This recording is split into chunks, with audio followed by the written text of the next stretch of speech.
இங்கே பாரு கதையை நீ பாடு கூட கதைக்காத. நான் கண்டா ஒரு கதை காணாட்டி ஒரு கதை கதைக்கிற ஆள் இல்லை சரியா. நீ சொன்ன மாதிரி அந்த காசை அனுப்பி வை, கூட கதைக்காது. நான் அதைத்தான் சொல்லுவேன் சரியா. திரும்ப நான் சொல்லிட்டேன், சொன்ன வாக்க காப்பாத்து. வை வை மச்சான். என்னடாப்பா உங்க கதை ரோட்டில் ஏட்டு வாரேன். என்னடாப்பா பிரச்சனை உனக்கு? வா மச்சான் பா. இரி என்ன மச்சான் பிரச்சனை?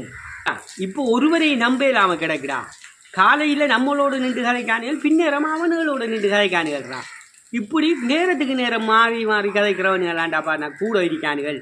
சரி, ஒருவனையும் நம்பலாம கிடக்கு. இப்போ அவன்ட வாசிக்கிட்டானே மச்சான், எல்லாரும் வாழ்றானுகள். ஓ மச்சான் நானும் ஒரு விஷயத்தை உண்ட காலையில் போட்டுட்டு போவோம்ட்டாப்பா எடுத்த வந்தனா. என்ன விஷயம் மச்சான்? இவள் பச்சைக்கிளியிட மகன் இருக்கானே அவன் மச்சான் அந்த சந்தில நின்று உன்னை பற்றி இல்லாத பொல்லாதெல்லாம் போகிறவாராக்கள்கிட்ட கதைச்சிட்டு நிற்கான்டா. எந்த காதிலையும் விழுந்தது. உனக்கு ஒரு விஷயம் தெரியுமா மச்சான்? இங்கே நிப்பாடு. அடுத்தவன்ட குறைகளை பற்றி என்னிட்ட கதைக்காத மச்சான், என்னிட்ட கதைக்காத தயவு செய்து. ஏனெண்டா அவன்கிட்ட குறையை பற்றி இன்றைக்கு என்னிட்ட கதைக்கிற நீ தான் நாளைக்கு என்னை பற்றி அவன்கிட்ட போய் தேவையில்லாமல் எல்லாம் கதைப்பா. எந்த குறைகளை பற்றி எனக்கு தெரியும். என்ன நீ தயவு செய்து அடுத்தவன்ட குறைகளை பற்றி கதைக்கிறேன்டா இங்கே வீட்டை வராது.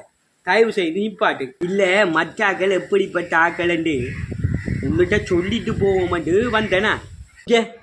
மற்றாக்கள்ற கதை எனக்கு தேவையில்லை. நான் உழைச்சா தான் எந்த வீட்டை அடுப்பறி சரியா. அடுத்தவனை பற்றிக்கு நீ எனக்கு கதைக்க தேவையில்லை சரியா. நான் நான் உழைச்சி நான் முன்னேறினா தான் நான் எந்த வழியைத்தான் நான் பார்த்துருக்கேன். அவன் என்ன செய்கிறான் இவன் என்ன செய்கிறான்னு கேட்டுட்டு நான் அதுக்குள்ளே போய் விழுந்து அந்த ஊத்தைகளுக்குள்ளே போய் ரத்தத்துக்கெல்லாம் நான் விரும்புகிறேன் சரியா. தயவு செய்து அடுத்தவன்ட கதையை கதைக்கிறேன்டா இவர்கிட்ட இருக்காத. 2வது நேரம் சொல்கிறேன். இல்லாட்டி எழும்பிட்டு போ மச்சான், எழும்பிட்டு போ. நம்ம நன்மையை சொல்லுவோம்ட்டு வந்தால் உனக்கு ஒன்றும் விளங்குதில்லை சரி. நான் பார் இவனை போல இப்படி கொஞ்சம் பேர் இருக்காங்க. அவன் உன்னை இப்படி கதைச்சவன்டா, இவன் உன்னை இப்படி கதைச்சவன்டாண்டு அடுத்தவன்கிட்ட போய் அடுத்தவனை பற்றி கோல் மூட்டி அதில் குளிர்காயிற கூட்டங்கள் கொஞ்சம் இருக்கி. இப்படியான ஆக்களில் நம்ம கொஞ்சம் கவனமாக இருக்கணும். அவன் இவன் என்ன செஞ்சால் நமக்கு என்ன, நம்ம உழைச்சமா நம்ம வாழ்ந்தமாண்டு திரிக்க வேண்டியதான். அடுத்தவன்கிட்ட கதையை கொண்டு வந்து நம்மள்கிட்ட கதைச்சி நம்மளோட கதையை அவன்கிட்ட கதைச்சி குழப்பத்தை உண்டாக்குறதுக்கான இப்படி நாரதர் வேலை பார்க்குறவங்களோட கவனமாக இருக்கணும். அப்போ நம்ம கொஞ்சம்